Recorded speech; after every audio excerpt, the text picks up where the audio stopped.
My name is Seiju Hosari. How old are you? I became 36 years old this year. Tell us a little bit about your background. Okay, I'm half Japanese, half Chinese, and I lived most of my childhood and adolescent years in Japan, and until high school, and I came to America to study, and then I stayed here.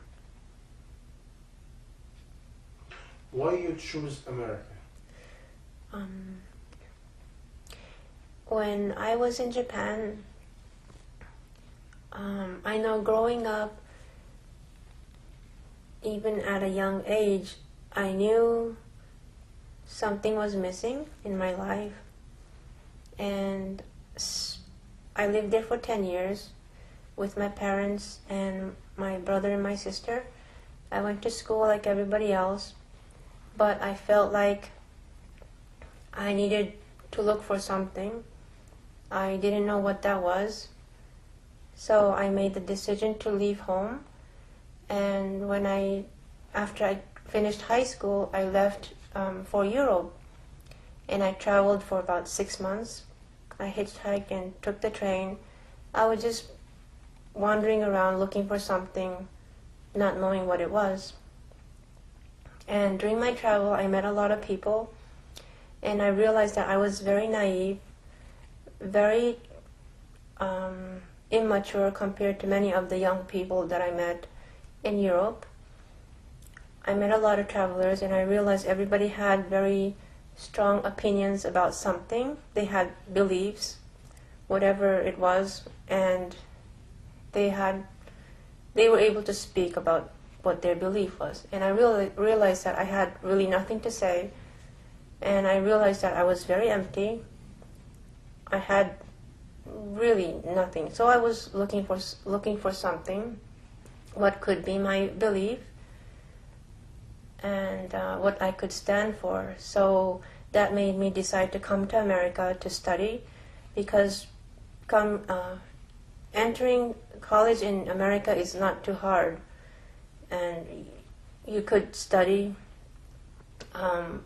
different subjects quite freely compared to Japan. So that's why I chose to come to America. That was 1990.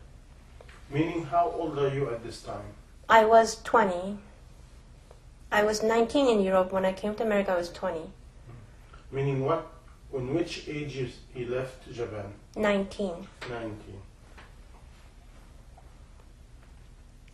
All my friends went to college in Japan, all my high school friends, but I couldn't go to college without knowing what I wanted to study. And in Japan, you have to decide what major you want to study before you decide to go to college. You have to choose it first.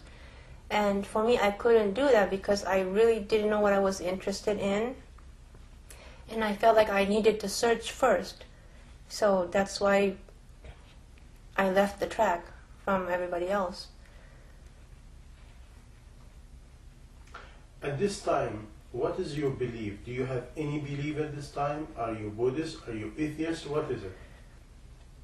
Okay, my mother was, she calls herself a Buddhist. She has an altar in the house. She prays every morning, every evening, a lot.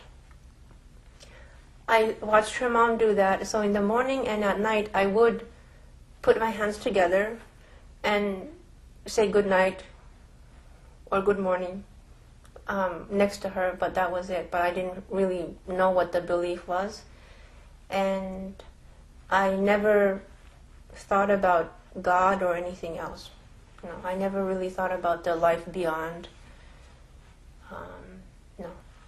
Meaning at this time you consider yourself an atheist? Okay, I heard that atheist is when you believe that there is no God. But I guess for me, I didn't believe that there was no God, but it just never occurred to me. I never thought about it, but I didn't deny, I didn't know. Meaning you can consider yourself at this time ignorant? Yes, yes, absolutely ignorant. Okay, you came to America. After you came to America, tell us a little bit about your journey in America. Okay, I went to college 4 years in Connecticut, State University of Connecticut. No, Southern Connecticut State University. And I studied different subjects. I took a liberal arts major, which means you can take different classes and get a major. So I didn't really have anything specific that I was interested in, but I touched different subjects. I studied a little bit of philosophy, sociology, anthropology, and some religious courses. I was interested to see what was out there and what knowledge I could get. And I remember my senior year in college, I wrote a letter to my parents that I'm about to graduate. And I wrote to them that I learned a lot in college, but what I realized, what my final conclusion was, that despite all the knowledge that is out there, that we as human beings really don't know anything. We have very little facts.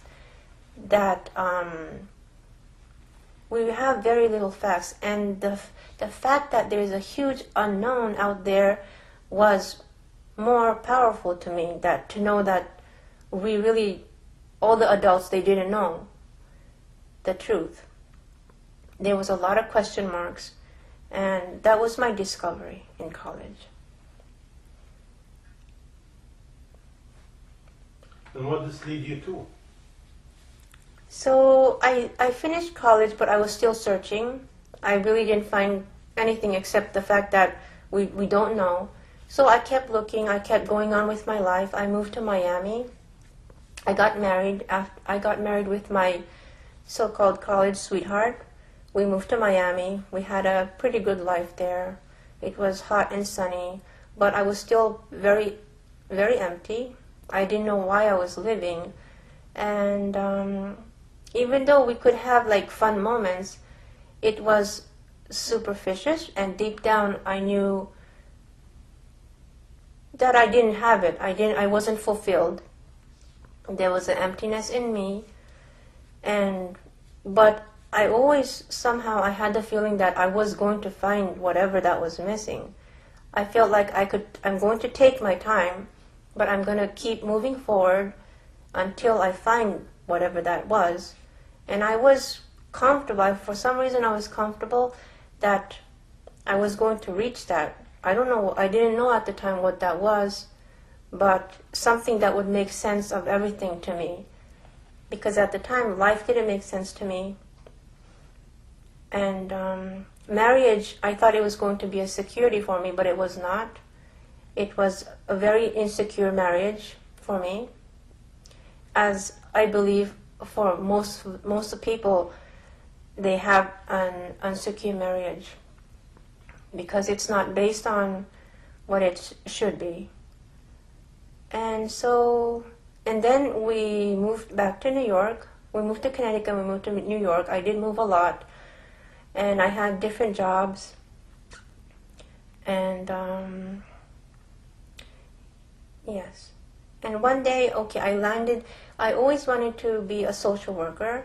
I don't know why, but I wanted to help people because I felt like I was a very fortunate person. I had a good family. I had no financial problems. I had no physical problems. I considered myself very lucky. I was thankful for that. And I knew that there were a lot of unfortunate people in the world, in society. So I wanted to know these people and to somehow know if I could help them. And that's how I landed a social worker job in New York. And there I saw humanity with such darkness I never thought that I would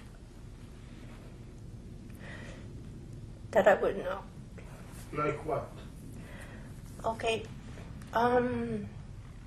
People were very, very lonely.